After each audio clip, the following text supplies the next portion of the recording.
하나님의 말씀 보도록 하겠습니다. 하나님의 말씀은 사사기 17장 1절과 2절입니다. 에브라임 산지에 미가라 이름하는 사람이 있더니 그의 어머니에게 이르되 어머니께서 은 1100을 이르셨으므로 저주하시고 내 귀에도 말씀하셨더니 보소서 그 은이 내게 있나이다. 내가 그것을 가졌나이다 하니 그의 어머니가 이르되 내 아들이 여호와께 복받기를 원하노라 하니라. 아멘. 지난 시간에도 말씀드렸듯이 사사기는 15장에서 이미 끝났습니다. 그런데 16장 한 장이 추가되므로 13장에서 15장까지의 내용과 분명한 대조를 이루면서 삼손의 이야기를 성경에 기록한 의도가 무엇인지를 우리들에게 분명히 하셨습니다.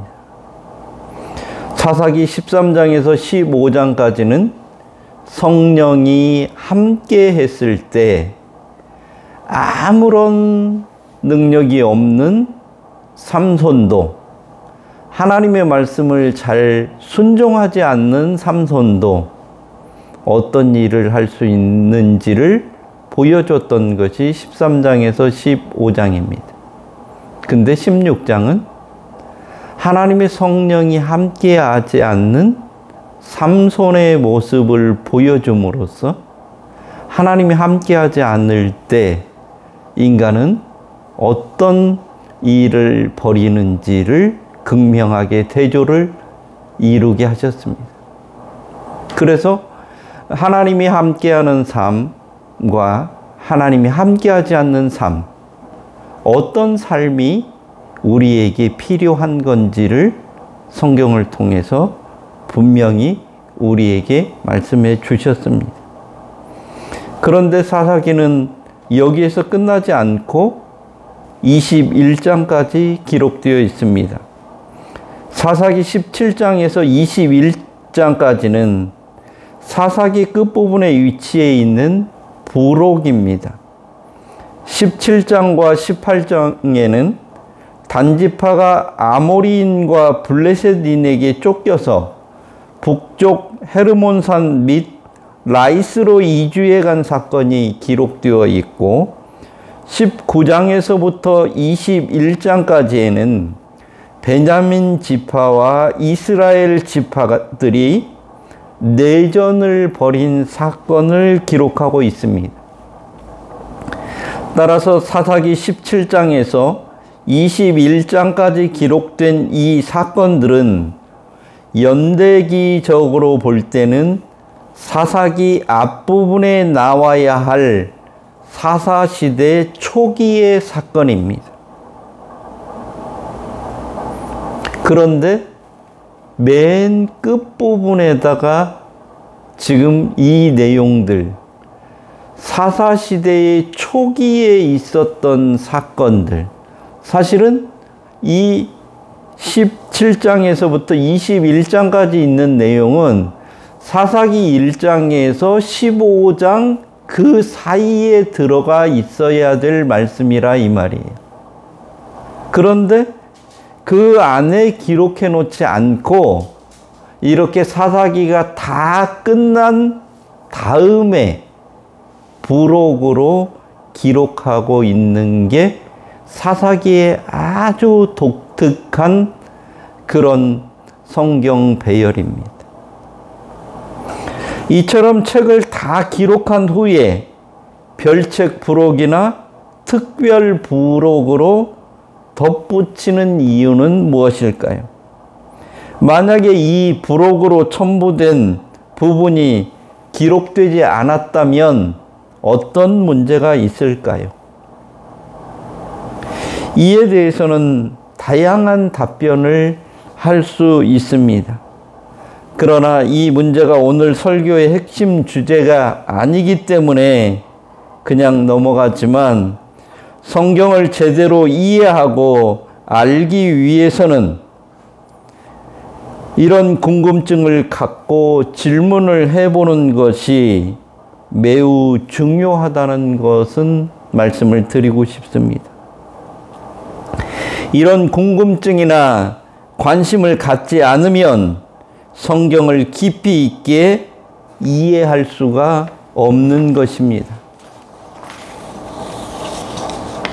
그래서 성경을 깊이 연구하려고 하면 성경을 통해서 하나님께서 우리에게 왜 이런 말씀을 이렇게 기록했는지 그 의도를 잘 알기 위해서는 우리들이 성경에 대해서 관심을 가지고 질문하고 알아보고 하는 노력이 필요하다는 말입니다.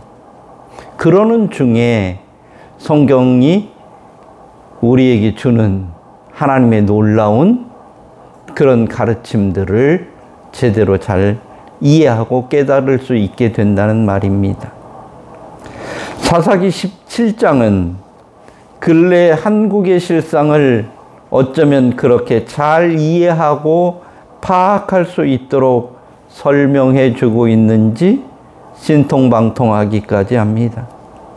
왜냐하면 정치 권력과 종교가 어떻게 결탁해서 타락의 길, 멸망의 길로 나아가는지를 아주 잘 보여주고 있기 때문입니다. 인간의 욕심과 욕망이 가장 두드러지게 잘 나타나는 것이 정치이고, 거룩을 가장하고 세속과는 거리가 먼 것처럼 치부하는 종교가 많은 사람들을 어떻게 속이고 부와 권력을 향유하는지를 아주 구체적이며 실제적으로 잘 보여주고 있기 때문입니다. 공정과 정의를 참칭하며 정치 권력을 쥔 검찰 정권과 세상을 초월해 진리를 추구하며 살아가는 것처럼 위장한 종교 권력이 서로의 이익을 위해 어떻게 뒷거래를 하고 있는지를 잘 보여주기 때문입니다. 그 대표적인 사례가 정치 권력을 잡기에 혈안이 되어 있던 윤석열과 함께 어울릴 수 없는 다양한 종교의 지도자들이라고 하는 자들과의 야합을 보면 잘 드러납니다. 소위 말하는 기독교를 대표한다고 하는 자들의 안수 기도이며 조찬 기도회, 또한 부처의 발자취를 따라 인도의 순례길을 다녀온 지 얼마 되지 않는 자승 총무원장이라는 자가 사찰에 불을 지르고 자살을 한 사건, 신천지와 통일교, 다양한 무속인들의 전방위적인 정치 개입 등은 대한민국의 앞날에 이미 지옥문이 열려 있음을 예고하는 암울한 징조였습니다. 소위 말하는 고등 종교라고 하는 기독교와 불교의 지도자들의 생각이나 수준, 행동이 이러한데 이단 사입이라고 할 수 있는 하나님의 교회 세계 복음 선교회의 남자 하나님 안상홍과 여자 하나님 장길자, 통일교회 문선명과 자칭 독생녀라고 하는 한학자, 신천지의 이만희, 기쁜 소식 선교회의 박옥수, 한농복구회의 박명호, 천부교의 박태선, JMS의 정명석, 허경영, 건진, 천공 등등 이런 자들이 어떠할지는 두말할 필요가 없는 것입니다. 사사기는 이런 인간 군상들의 실체를 적나라하게 보여주며 사람들에게 정치 권력의 비정함과 무상함, 인간들의 속성을 올바로 깨닫게 하기 위함이지, 소위 말하는 사사, 기도원이나 입다나 삼손 또는 어느 누구를 본받거나 따르라고 기록한 것이 아닙니다. 그 당시의 지도자요 대표라고 할 수 있는 사사들조차도 이렇게 타락하고 볼품없는 존재라는 것을 가감없이 보여줌으로써 지금 이 시대의 종교 지도자들 역시 그 범주에서 벗어날 수 없다는 것을 성경은 분명히 하고 있습니다. 그렇기 때문에 저를 보고 목사님이니까 우리들하고는 뭔가 다를 거야 라는 생각도 기대도 하지 말라는 말씀을 드립니다. 어떤 면에서 저는 여러분들보다 더 많은 약점과 단점을 가지고 있는 사람입니다. 성경은 그 어느 누구를 본받거나 따르라고 기록해 준 말씀이 아니라는 말씀입니다. 인간들은 거기서 거기일 뿐이라고 하는 것을 성경은 우리에게 분명히 말씀하고 있습니다. 실제로는 사회와 괴뢰되고 있고 자기 세계에 함몰되어 있는 자들이 의외로 많은 영역이 성직자들입니다. 그래서 함께 이야기를 하다 보면 사회에 대해, 인간의 삶에 대해, 역사에 대해 무지하고 엉뚱한 주장과 논설을 펼치는 경우가 적지 않음을 종종 보게 됩니다. 인간의 수많은 번뇌와 고통을 겪으며 갈고 닦이며 진리를 안아가는 신앙은 성직자들보다 성도들이 더 순수하고 깊이가 있는 경우가 더 많습니다. 사사기 17장에는 인간들의 본성, 즉 죄성이 아주 잘 나타나 있습니다. 본성이라는 말은 우리 몸에 내재되어 있는 것으로 언제든지 따로 생각하거나 특별히 의도하지 않아도 저절로 너무나 당연하게 드러나고 나타나게 되는 행동 양상을 말하는 것입니다. 내가 의식적으로 노력하지 않아도 거의 무의식적으로 전혀 꺼리낌 없이 자동적으로 그렇게 행동하는 것을 본성이라고 얘기합니다. 그 대표적인 게 죄입니다. 죄가 바로 그렇습니다. 간혹 죄를 지은 사람이 하는 말이 나도 왜 그랬는지 모르겠다는 말입니다. 그런 생각을 해본 적도 없고 내가 그럴 수 있을 것이라고 상상해 본 적도 없는데 왜 이런 일을 저질렀는지 모르겠다고 하는 말입니다. 그 말이 사실이고 맞는 말입니다. 왜냐하면 사람이 죄인이기 때문에 그렇습니다.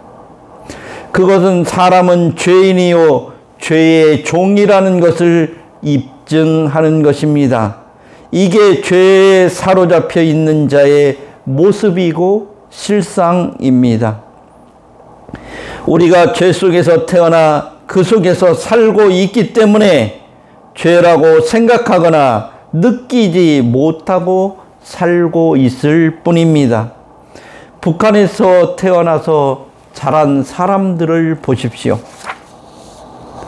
그 체제가 너무나 당연하고 그렇게 사는 것이 자연스러운 것입니다. 뭔가 잘못되었다거나 이렇게 해서는 안 된다고 생각하고 거절하거나 거부하는 것이 오히려 쉽지 않고 부자연스러운 것입니다. 그래서 북한을 탈출해서 대한민국에 와서 정착하는 데에 어려움을 겪는 것입니다. 어려서부터 그게 너무나 자연스러운 거고 그렇게 살아야 된다고 생각했는데 전혀 다른 환경, 전혀 다른 체제 속에 와서 살려 하다 보니 그것이 쉽지 않은 것과 똑같은 것이라 이 말입니다. 죄라는 것이 그렇습니다. 죄 속에서 태어나서 죄와 더불어서 살다 보니까 그것이 당연한 것이고 그렇게 사는 것이 맞다고 생각하고 살았습니다. 그런데 예수를 믿다 보니 하나님의 말씀을 깨닫다 보니 그것이 자연스러운 것이 아니고 그것이 올바른 것이 아니라는 것을 알게 되니까 오히려 하나님의 말씀을 따라서 사는 것이 부자연스럽고 쉽지 않다고 느껴지게 된다 이 말입니다. 그래서 사람들은 언제든지 자기의 본성에 맞는 죄와 더불어 사는 것을 즐거워하고 그것을 따르는 삶을 아무 거부감 없이 받아들인다는 것입니다. 성경은 이 점을 우리에게 분명히 하고 있는 것입니다. 죄의 속성이 가장 대표적으로 잘 드러난 곳이 기독교입니다. 그런데 다른 종교들은 이와 다릅니다. 대부분의 종교는 인간의 소망, 기대와 바람을 담고 있는 원초적 행위를 보여주기 때문입니다.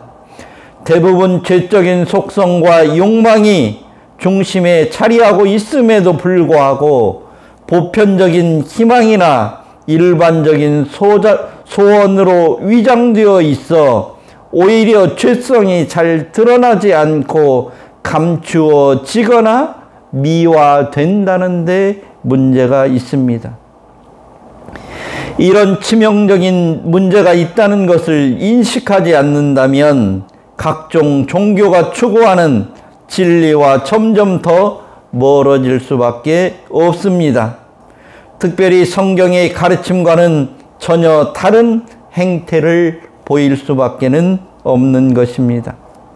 사람들이 소원하고 기도하는 내용이 무엇입니까? 자녀의 명문대 입학, 좋은 회사에 취업, 좋은 사람과의 결혼, 사업의 번창, 무병장수, 이런 것들 아닙니까? 한마디로 경제적으로 부유하고 성공하고 출세하고 명예를 얻는 것 아니냐는 말입니다. 이것을 넘어서는 소원이나 바람이 얼마나 됩니까? 예수를 닮아가기 위한 기도, 예수님의 길을 따라가기 위한 몸부림, 사회 정의나 진실된 삶을 살기 위한 노력에서 부딪히는 한계, 사회적 약자나 도움이 필요한 사람과 함께하지 못함에 대한 안타까움과 부족함 때문에 나오는 기도가 있느냐 이 말입니다. 신의 이름을 빌어서 초월적인 힘을 이용해서 현재의 복을 얻기 위해 교회에 와서는 하나님께, 절에 가서는 불상에게, 무당 앞에서는 열심히 복채를 내는 종교적 열심을 내는 것이 대부분이 아니냐 이 말입니다. 그렇기 때문에 드러내놓고 권력을 쟁취하기 위한 권모술수가 난무하는 정치와 이것을 정당화시켜주는 주거나 이런 죄성이나 불안함을 은밀하게 감춰주고 강화시켜주는 종교와의 만남은 환상적인 조합이 되는 것입니다. 죄의 문제의 해결이 아니라 죄를 합리화시켜주는 이 종교와의 결합은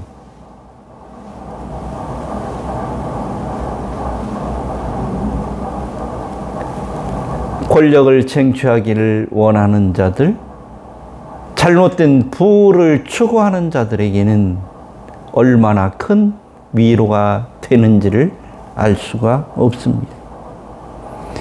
결국 종교의 타락은 그 나라와 민족을 가장 빠르게 파멸시키는 고속열차에 탑승하는 것임에도 불구하고 역사 속에서 가장 빈번하게 이루어졌습니다.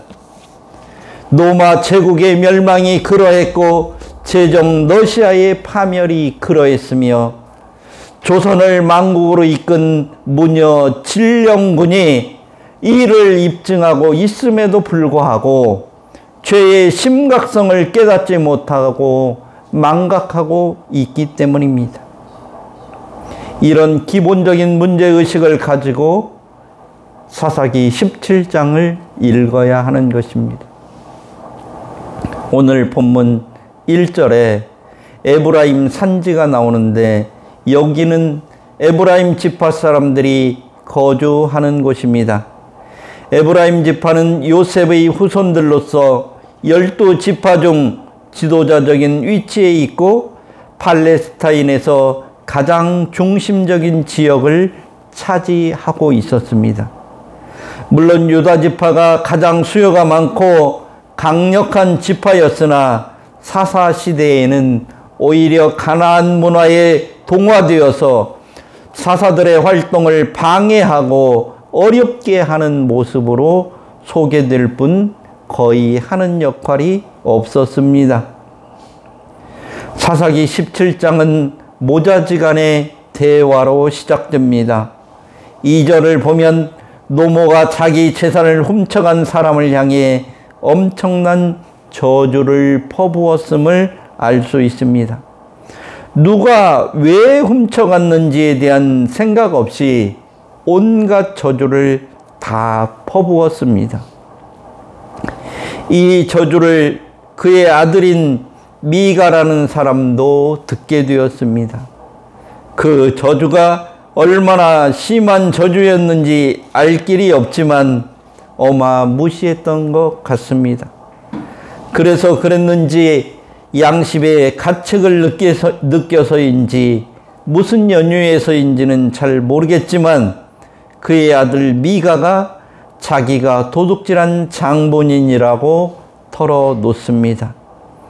은 1세겔은 약 11g 정도여서 1100세겔이라고 하면 약 12.1kg입니다.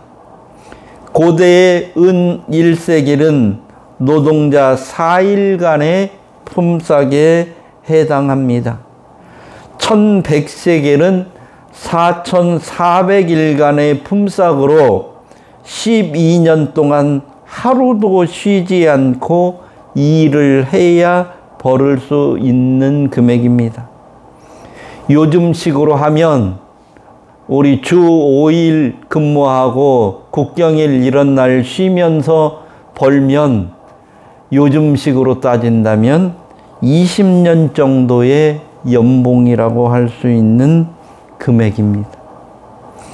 이렇게 큰 돈을 도적 맞았으니 얼마나 엄청난 저주를 했을지 어느 정도 짐작이 가기도 합니다. 그런데 그 도둑이 다른 사람이 아니라 자기 아들이라니 이 얼마나 황당한 일입니까? 자기 아들의 이야기를 듣자마자 그 어머니의 태도가 돌변하는데 한치의 망설임도 주저함도 사실 여부의 확인도 없이 자식을 축복합니다. 그 이야기가 2절 하반절에 있는 말씀입니다. 내 아들이 여호와께 복받기를 원하노라 입니다. 이게 뭡니까? 바로 전까지만 해도 온갖 저주를 퍼부어대던 사람이 갑자기 여호와께 복받기를 원한다니 이게 무슨 말입니까? 하나님은 복을 달라면 복을 주고 저주를 달라 하면 저주를 내리는 도깨비 방망이 같은 분이십니까? 이 얼마나 천박한 믿음인지 신앙인지를 잘 보여주고 있는 것입니다. 이것을 여호와를 믿는 신앙이라고 할 수는 없을 것입니다.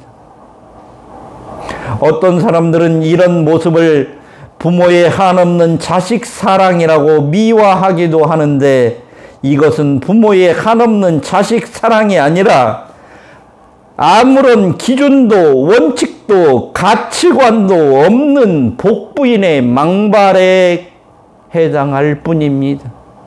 이것이 어찌 하나님을 믿는 사람의 말입니까? 이 자식이 나중에 출세하면 사람들은 이렇게 이야기할 것입니다. 그때 잘못을 그 어머니가 감싸 주어서 성공하고 출세했다고 말할 것이고, 나중에 잘못되면 어머니의 맹목적인 사랑이 자식을 망쳤다고 비난할 것입니다. 그때 상황에 맞추어서 자기 편리한 대로 해석하고 설명하는 것이지 사람들이 무슨 원칙이나 기준을 가지고 살고 있지 않는 것을 보여줍니다.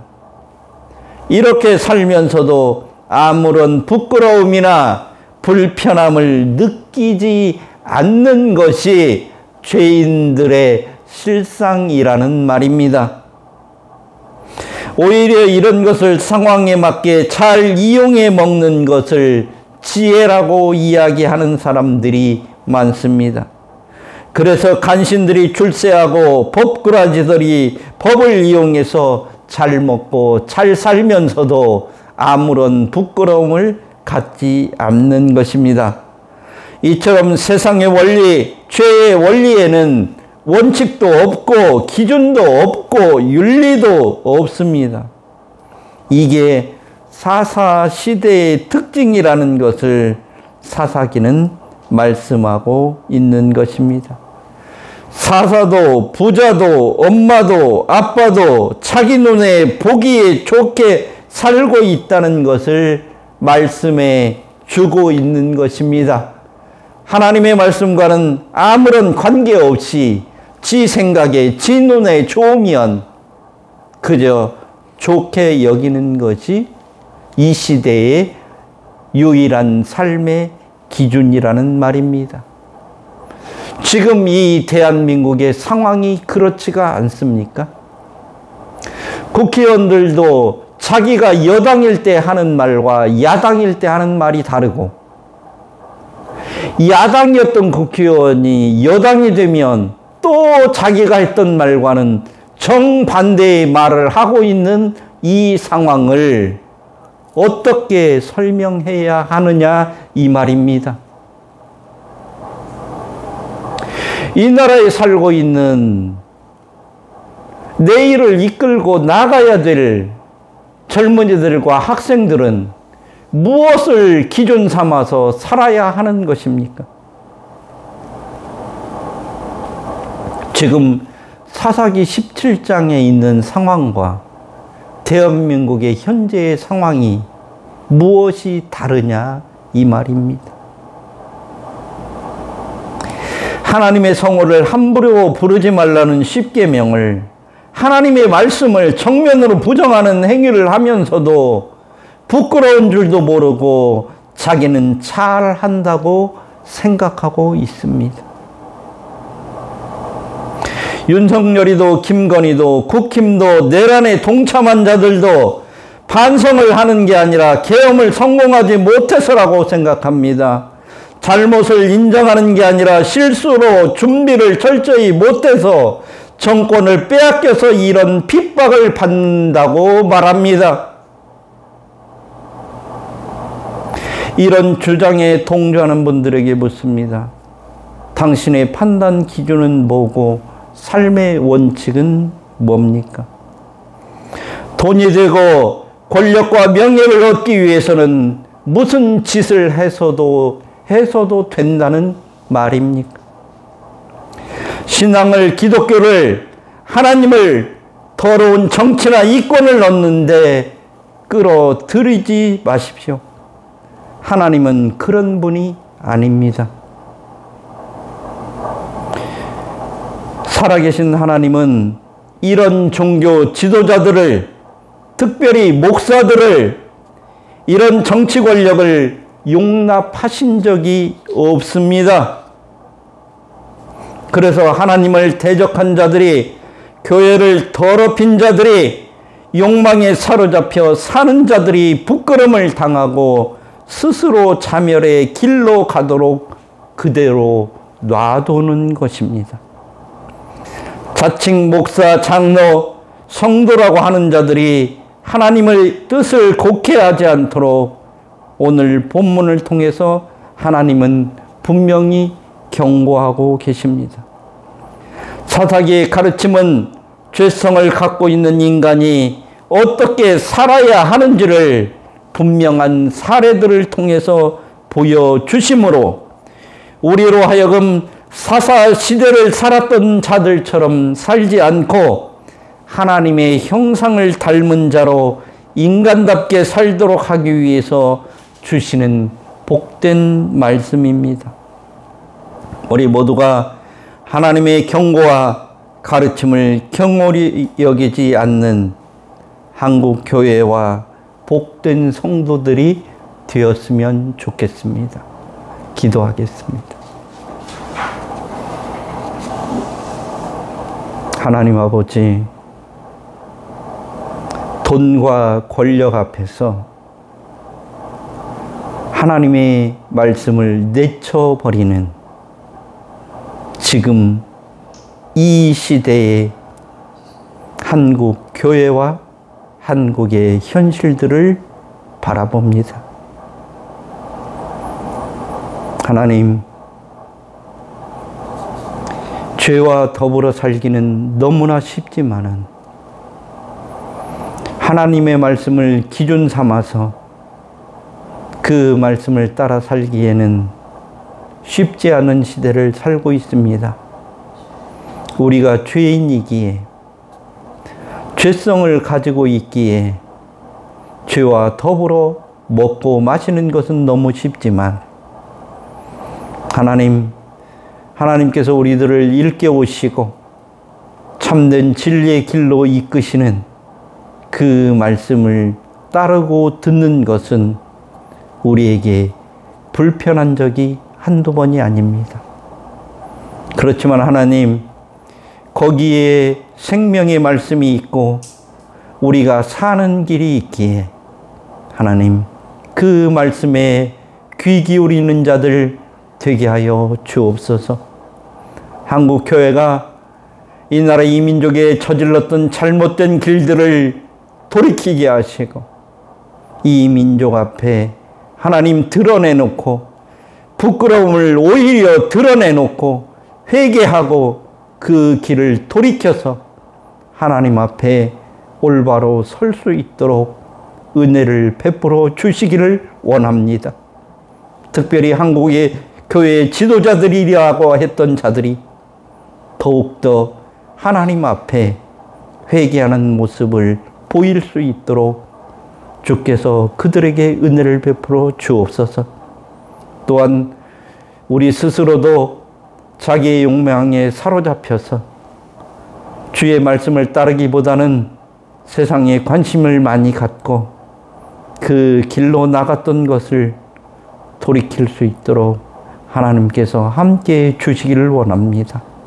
그래서 세상 풍파 속에서도 하나님의 말씀을 기준 삼고 그 말씀의 원칙을 따라서 살아가는 것을 자랑으로 여기는 그러한 복된 성도들 다 되게 하여 주옵소서.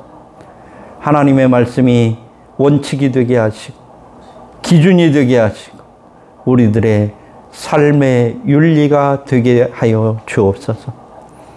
부족한 우리들을 날마다 주의 성령으로 깨닫게 하시고 인도해 주셔서 하나님 이러한 불편한 진실을 직면하고 하나님께서 우리들에게 오늘 이 시대에 왜 이런 말씀을 우리들로 하여금 잊게 하고 깨닫게 하고 성경에 기록해 주셨는지를 분명하게 기억하는 그런 우리 모두가 되게 하여 주옵소서. 예수님의 이름으로 기도합니다. 아멘.